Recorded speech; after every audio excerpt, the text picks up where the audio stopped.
75% of millennials are purposeless. This statistic comes from a 2021 US survey with 600 respondents. I spent 10 years in that category.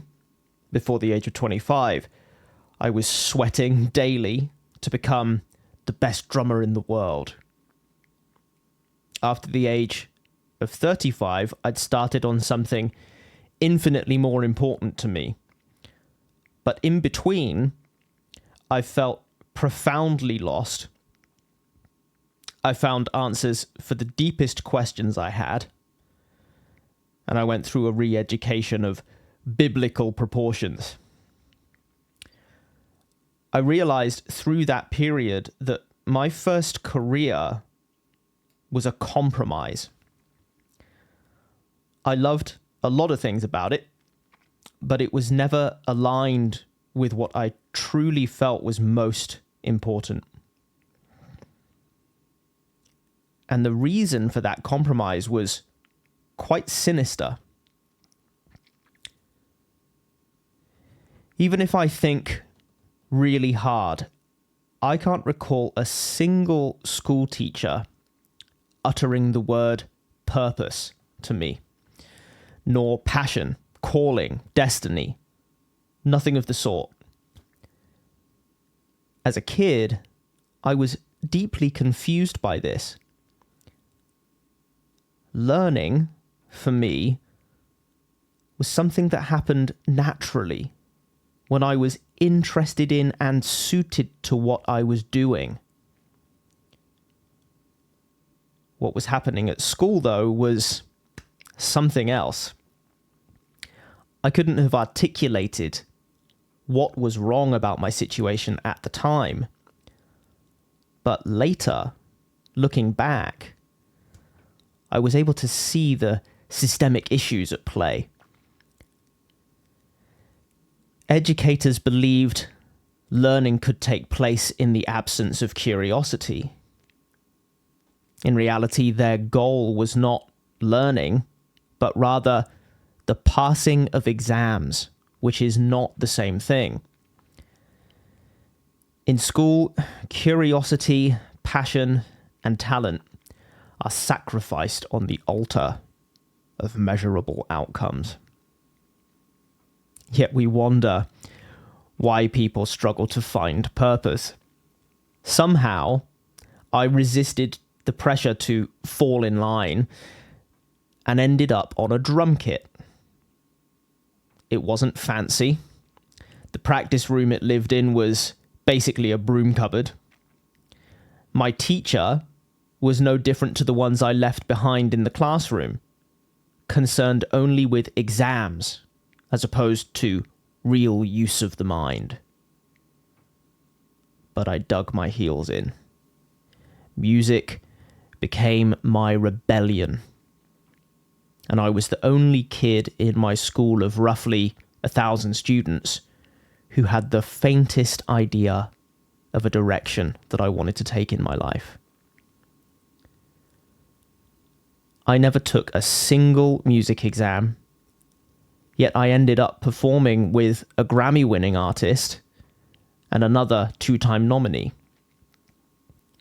I hated the classroom so much that I didn't think twice about whether music was my real interest. It was 100 times better than the academics everyone was pushing on me, so I held on to it for dear life.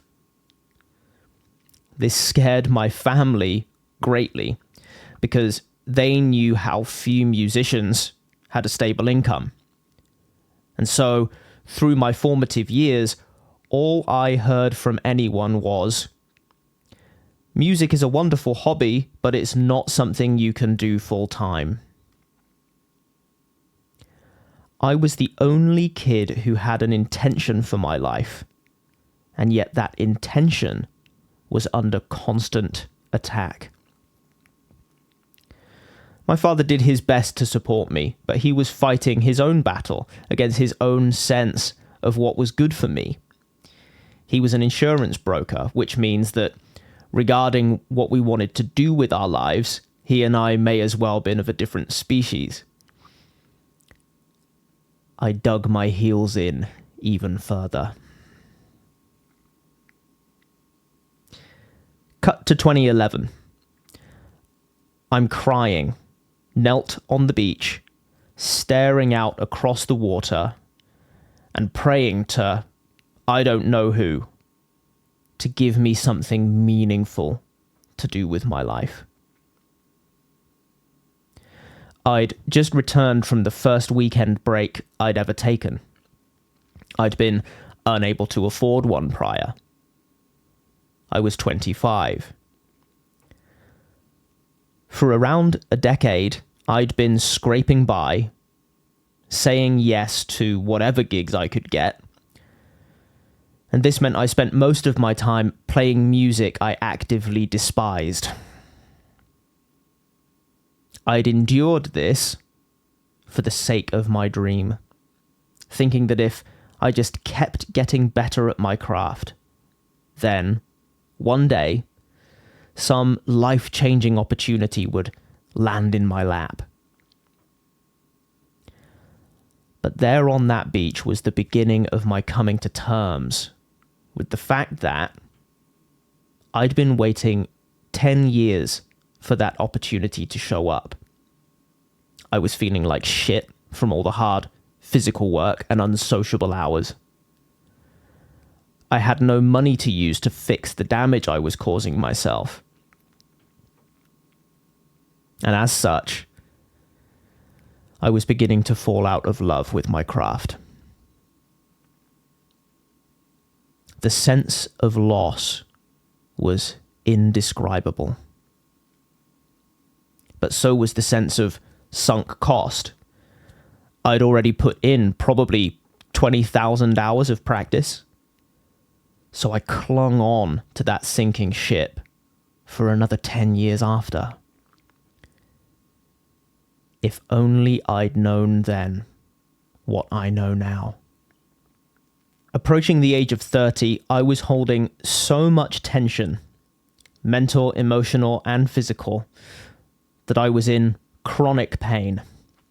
Something had to change, and this is where I began my journey of healing. I've written about that journey in detail elsewhere, link in the description. Here, all you need to know is that I dropped $20,000 I didn't have on a personal development course, and alongside spent 5 years studying with a monk. I fixed not only the issues that had arisen from my music career, but also those from even farther back in my history, deep childhood traumas around intimacy, self-worth, and feeling out of place in the world.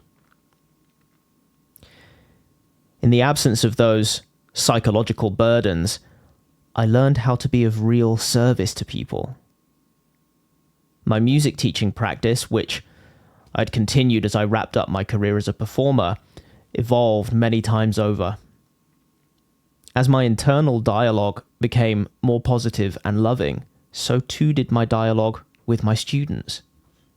And naturally, the results those students enjoyed grew larger and arrived faster.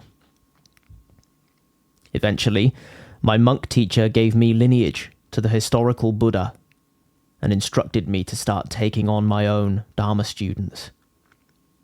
I was hesitant at first, so I held off and studied with other teachers to confirm my understanding. But eventually, I got started. I realized that the existential questions I addressed through that process had been my real interest all along.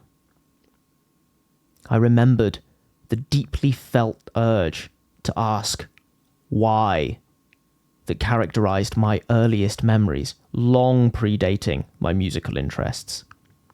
And I remembered how this had been suppressed by my culture because it didn't have the answers. That's why I had to look to Eastern philosophies. Finally, I discovered a piece of life's great puzzle that might have made my music career entirely different. I discovered the power of showing people that I can help them, also known as marketing. That's when I came online and started writing these videos, these posts. By fixing my deepest problems, I positioned myself to help others fix those same problems. Now I do what feels most purposeful and aligned every single day. For example, my work with one of my regular students, which I wrote about recently on X. Again, link in the description. Even in fact, the way I'm able to respond to random Reddit posts, which again is a story in itself. I'll drop a link down below. Now, it was Zen master Thich Nhat Hanh who said, "No mud, no lotus." This, of course, is a metaphor for how awakening depends upon suffering. If we didn't suffer, we'd have no need of the spiritual practice that transforms us into people who are able to serve one another. There are plenty of examples of people who are born into wealth, continue endless material indulgences, and never do anything for others. Many of those people are depressed, but that's a different topic. If you want to be of real benefit to others, you must first solve your own problems. This requires facing your fear, pain, and discomfort. But if you're truly ready and have the right guidance, you needn't wallow in it. What follows is a life that's not only better for you, because you get to do what really matters to you every day, but also for other people, because you're most powerful when your thoughts, feelings, and actions are aligned. There are now millions of people enjoying a new life in the creator economy, doing what I do, living entirely on their own terms, writing and speaking on their deepest calling, and helping people in ways that only they can. They're earning the money they deserve, finally, for their unique service. And you can do this too. Meditation was pivotal in my journey, but once I'd calmed down to a sufficient degree, I found great value in journaling for contemplation too.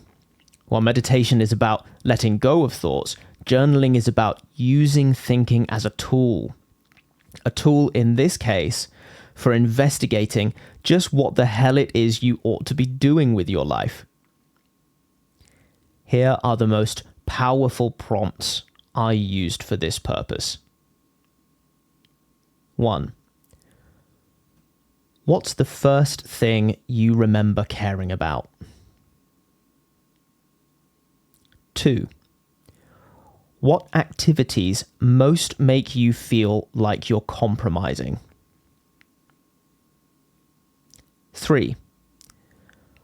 What do you end up doing when you're on your own with no obligations and a good stretch of free time?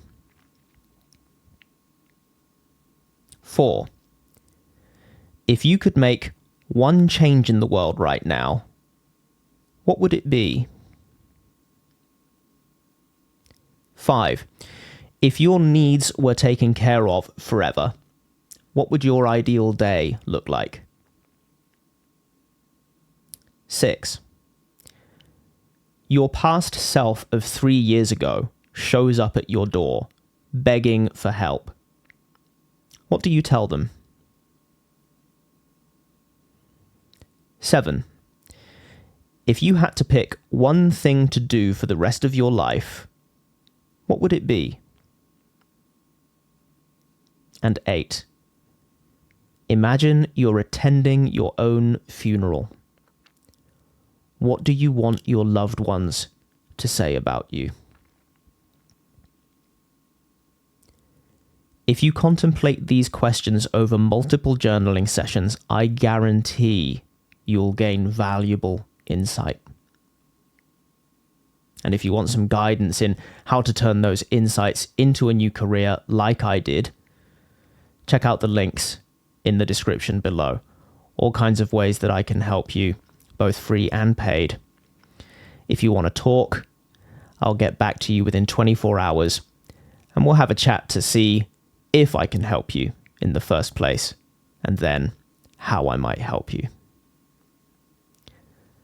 If you liked this video, give it a like. If you want to see more videos like this one, subscribe. Drop your reflections or questions in the comments below, and I'll see you next time.